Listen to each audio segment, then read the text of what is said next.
Alrighty, what's going on, channel webs? What we got here, we got Gen 125 hit. Some of you might have seen my previous video where I actually dropped the valve and engine went kaboom.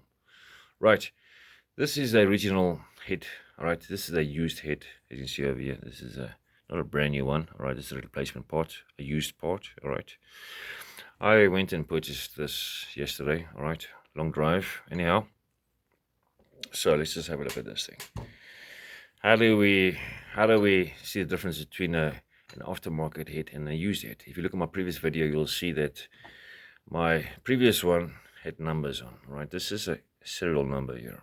Right, you'll see that there's a number there, 12571, and of course here is over here that 13 over there. That's obviously 2013. So this is a 2013. Mine's stamped 11, so that's obviously a 2011 model. All right, which I bought in 2012. Anyhow, there's a lot of these hits, replacement parts, Chinese parts going around. Right, very, very cheap.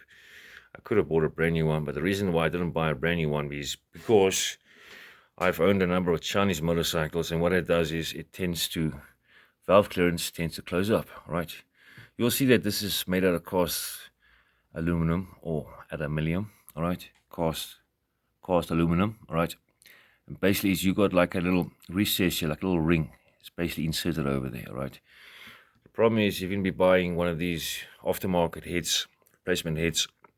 They actually tend to use a low grade steel. So what's going to happen is the valve is going to, especially on a freeway, if you ride the shit out of it, which we have to do with these small motorcycles, you have to ride the shit out of these things to keep up with traffic. That valve is going to hit so much in there, it's basically going to recess, all right? And that's going to close up your valve clearance. It's going to make the bike virtually impossible to start sooner or later, all right? It'll give you a few, usually when you bump the start switch, it starts first time, then you know your valve clearance is in spec. But if you have to go,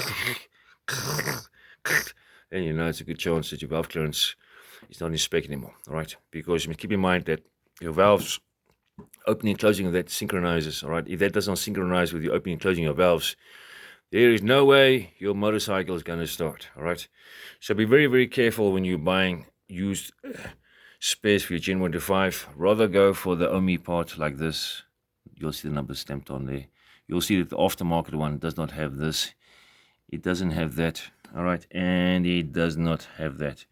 It doesn't have any of this, how do I say, this mold markings here whatsoever. All right, hopefully that makes sense. Thank you.